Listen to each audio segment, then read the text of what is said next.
धान की रुपाई करते से ही हर किसान का सोच पहला खाद प्रबंधन, दूसरा खाद प्रबंधन, साथ में अच्छे से अच्छा कल्ले कैसे लाए, ज्यादा से ज्यादा फुटाव कैसे बढ़ाए और आखिरी में पैदावार कैसे बढ़े, इसी चीज पे हर किसान का ध्यान रहता है। पर किसान भाइयों, ये सारे चीजों से भी एक बड़ा चीज आप भूल रहे हो, वो ही है सिंचाई प्रबंधन। धान की फसल में सही समय पे सही तरीका से सही मात्रा में आप सिंचाई धान की फसल के लिए दिया तो आपको पता है 15% से भी ज्यादा पैदावार आपको फसल में मिलेगा। किसान भाइयों, कौन सा स्टेज पे कम पानी देना है, कौन सा स्टेज पे ज्यादा पानी को बढ़ाना है और कौन सा स्टेज पे बिल्कुल धान की फसल में पानी रोकना है, ये चीज आपको पता चल गया तो धान की फसल में आप अच्छे से अच्छा पैदावार ले सकते हो।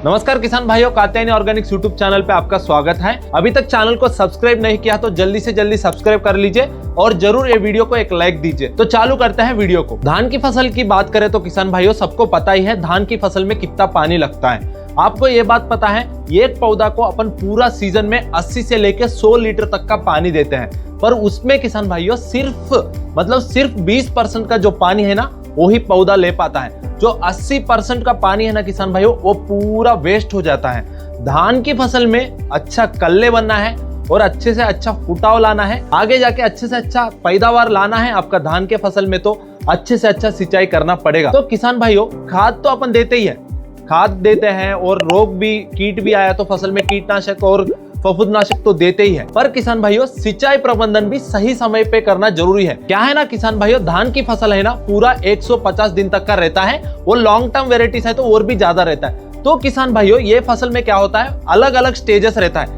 शुरुआत की स्टेजेस अलग रहता है, मध्यम के स्टेजेस अलग रहता है, आखिरी का स्टेजेस अलग रहता है। एक एक स्टेज में एक एक तरीका का सिंचाई अपन को देना पड़ता है। तरीका मतलब किसान भाइयों, वाटर लेवल का बात कर रहा हूँ। शुरू में कभी कम लगता है, बाद में कभी ज्यादा लगना होता है। मतलब स्टेज के हिसाब से सिंचाई देंगे ना किसान भाइयों, तो अच्छे से अच्छा पैदावार, कल्ले, फुटाव सब कुछ आ जाता है। आपको पता है, बहुत सारे रिसर्च सेंटर से किया है, बहुत सारे टेक्निक्स के साथ सिंचाई दिया है, तो वो फसलों में 15% तक का जो पैदावार बढ़ा है ना, वो साइंटिफिकली प्रूवन वाला चीज है। वो टेक्निक्स क्या है, वो सब कुछ विस्तार से अपन आगे बात करेंगे। तो किसान भाइयों, धान की फसल का स्टेजेस को अपन 7 भाग में डिवाइड कर रहे हैं। ये जो 7 पार्ट्स है ना किसान भाइयों, ये अपना पारंपरिक रुपाई विधि है ना, उसमें भी आता है। साथ में सीधी बिजाई मतलब DSR मेथड, उसमें भी यही स्टेजेस रहता है। मतलब अलग अलग विधि का अलग अलग सिंचाई रहता है, वो दोनों भी साथ में ही अपन बात करते जाएंगे। तो पहला स्टेज है किसान भाइयों, land preparation and nursery stage. मतलब किसान भाइयों, ये जो स्टेज है ना, ये रुपाई से पहले वाला स्टेज है।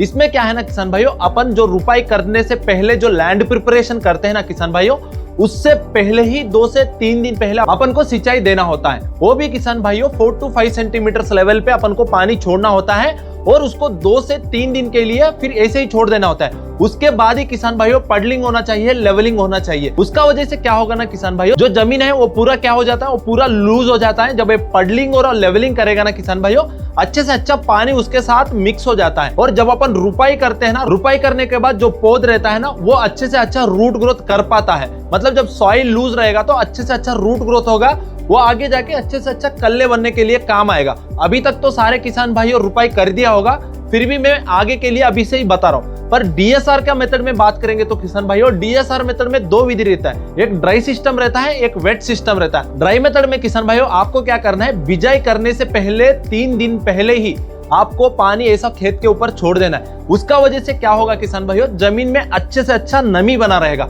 जब अच्छा नमी बना रहेगा तो अच्छे से अच्छा अंकुरण आएगा। ये DSR मेथड के लिए है। तो किसान भाइयों, ये हो गया पहला स्टेज। दूसरा स्टेज है किसान भाइयों, ट्रांसप्लांटिंग टू एस्टेब्लिशमेंट स्टेज। मतलब इस स्टेज में क्या होता है, रुपाई हो गया है, रुपाई होने के बाद जो पहला 14 दिन होता है ना किसान भाइयों, वो स्टेज है ये। तो स्टेज में क्या है किसान भाइयों, अपन ऑलरेडी रुपाई कर दिया है, मतलब रुपाई की शुरुआत स्टेज है।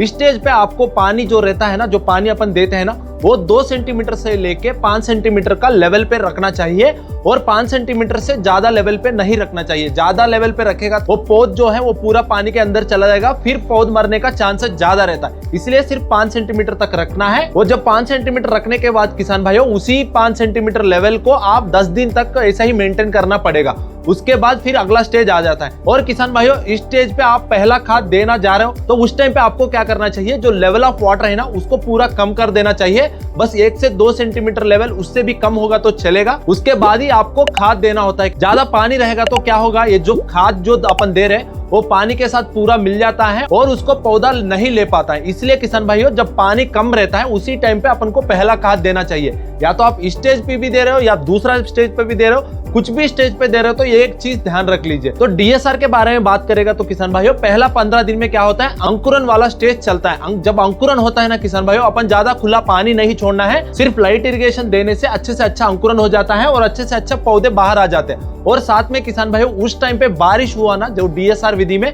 आपको बिल्कुल सिंचाई नहीं देना चाहिए इस मेथड में। तीसरा स्टेज है किसान भाइयों, टिलरिंग स्टेज। इसमें भी 2 स्टेजेस रहता है, एक होता है इनिशियल टिलरिंग, एक होता है active tillering. Initial tillering stage किसान भाइयों 15 दिन से लेकर 30 दिन तक रहता है। इस स्टेज पे आपको 2 सेंटीमीटर से लेके 5 सेंटीमीटर तक का पानी का लेवल रखना पड़ेगा और सही सिंचाई आपको देना पड़ता है किसान भाइयों। उसके लिए इस स्टेज पे अच्छे से अच्छा सिंचाई आप 5 सेंटीमीटर तक दिया ना किसान भाइयों, अच्छे से अच्छा रूट ग्रोथ होता है। उसके साथ ही साथ जल्दी से जल्दी कल्ले बढ़ने का प्रक्रिया बढ़ता है। उसके बाद किसान भाइयों आता है एक्टिव टेलरिंग स्टेज, जो 30 दिन से लेकर 45 दिन तक चलता है। इस स्टेज पे अपन को एक टेक्निक को फॉलो करना पड़ेगा अच्छे से अच्छा कल्ले बनने के लिए। उसको ही बोलते हैं AWD मेथड।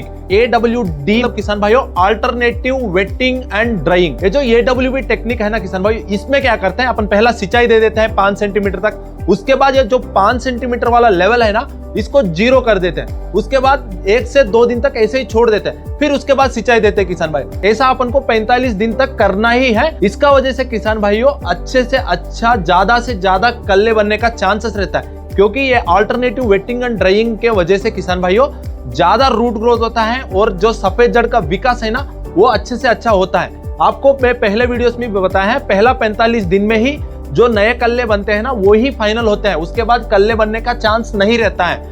आप नर्सरी लेट लगाया होगा तो आपका जो स्टेज है ना किसान भाइयों, वो पीछे ही गया होगा, मतलब कल्ले बनने का चांस 45 डेज तक ही रहता है। इसलिए किसान भाइयों, ये स्टेज जो है ना बहुत क्रिटिकल स्टेज है। जैसे मैं बताया वो टेक्निक आप फॉलो किया तो अच्छे से अच्छा कल्ले बनेगा।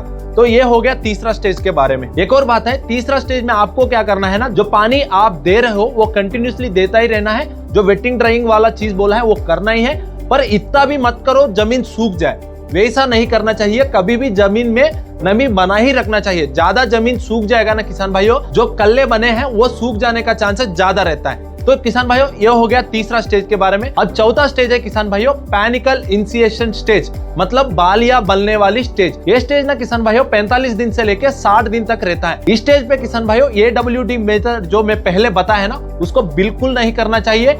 5 सेंटीमीटर तक का लेवल आपको सिंचाई का मेंटेन करना चाहिए, मतलब खेत में ऐसा खड़ा रहना चाहिए पानी 5 सेंटीमीटर तक। इस स्टेज में बिल्कुल वाटर स्ट्रेस नहीं आना चाहिए पौधा को, क्योंकि इस स्टेज पे पैनिकल मतलब जो बालिया का इनिशिएट, मतलब बालिया आ रहा है इसी स्टेज पे आप पानी कम दे देगा तो ज्यादा से ज्यादा दाने भरने का प्रोसेस रहता है, उसके ऊपर उसका असर दिखाता है। इसलिए किसान भाइयों, इस स्टेज को एक क्रिटिकल स्टेज बोलते हैं, जो पानी चाहिए रहता है। तो ये एक बात ध्यान रख लीजिए। तो किसान भाइयों, ये हो गया चौथा स्टेज। अब आपको एक डाउट आया होगा, तीसरा और चौथा स्टेज का DSR मेथड में क्या करना चाहिए। उसमें भी किसान भाइयों ऐसे ही चीज करना है, मतलब आपको 3 से 4-5 सेंटीमीटर का पानी खड़ा रखने का चीज मैं बोल रहा हूँ ना, वो नहीं करना चाहिए। मतलब आपको उस टाइम पे सिंचाई देना जरूरी है, ये चीज मैं बता रहा हूँ, क्योंकि DSR मेथड में अपन पानी को ज्यादा से ज्यादा खड़ा नहीं रख सकते हैं। तो ये चीज आप ध्यान रख लीजिए। और अल्टरनेटिव वेटिंग और ड्राइंग का जो टेक्निक बोला है ना, वो भी आप तीसरा स्टेज में बिल्कुल DSR मेथड में भी करना चाहिए। अगला स्टेज है किसान भाइयों फ्लावरिंग स्टेज। ये स्टेज ना 65 से 85 दिन तक रहने वाला स्टेज है। इस स्टेज में क्या है ना किसान भाइयों, अभी तक आप एक लेवल पे पानी देते आ रहे हो, मतलब 5 सेंटीमीटर तक का लेवल वाला सिंचाई आप देते आ रहे हो, पर इस स्टेज में आपको 2 सेंटीमीटर और बढ़ाना पड़ता है। 60 सेंटीमीटर लेवल तक का पानी आपको देना होता है। जो ग्राफ आप धीरे धीरे बढ़ा रहे हो ना, वो ग्राफ ऐसे ही बढ़ जाता है इस स्टेज पे।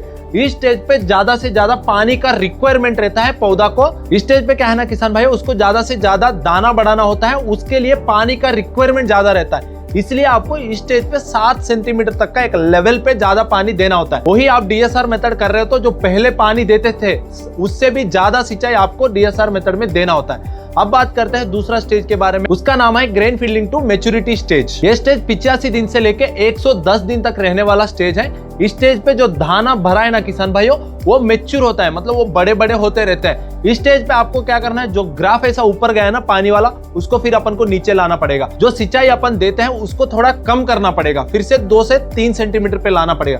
पहले स्टेज में 7 सेंटीमीटर था, उसको 2 से 3 सेंटीमीटर को अपन को लाना है।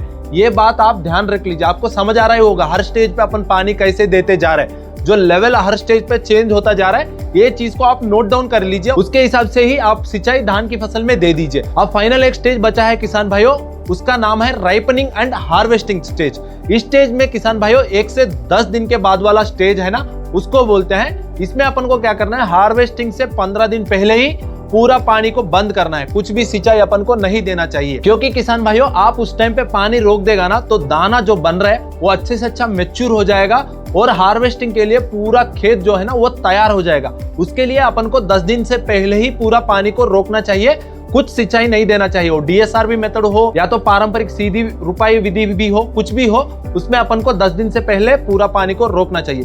तो किसान भाइयों ये हो गया सारे स्टेजेस, और सारे स्टेजेस के हिसाब से आपको पानी कैसा देना है वो भी अपन बात कर चुके हैं। और एक और बात है किसान भाइयों, ऐसे ही स्टेज वाइज आप लेवल के हिसाब से पानी देगा ना, 15% का उत्पादन तो बढ़ेगा ही, साथ में अच्छे से अच्छा कल्ले भी बढ़ेगा, अच्छे से अच्छा फुटाव भी आएगा। साथ में किसान भाइयों जो खरपतवार आपके फसल में आ रहे हैं वो भी पूरा गल के मर जाते हैं। और एक और चीज है किसान भाइयों, जो AWD मेथड अपन यूज किया है, अल्टरनेटिव वेटिंग एंड ड्राइंग, उसका वजह से क्या होता है, जो कल्ले निकले हैं उसमें ताकत वाले ही कल्ले रहेगा। जो कम ताकत वाले कल्ले रहते हैं वो क्या होता है, वो पूरा सूख जाता है AWD मेथड का वजह से।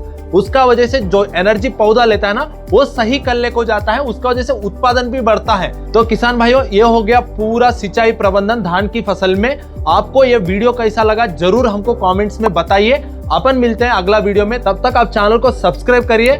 और कुछ भी समस्या आपकी फसल में आपको दिख रहा है, आप कंट्रोल नहीं कर पा रहे हो, तो हम नीचे एक फॉर्म दिया है, वो फॉर्म को जाके आप आपका डिटेल्स दे सकते हो और समस्या का नाम बता सकते हो। उसका हिसाब से हमारा टीम आपको जल्दी कनेक्ट करके उसका इलाज दे देगा। धन्यवाद।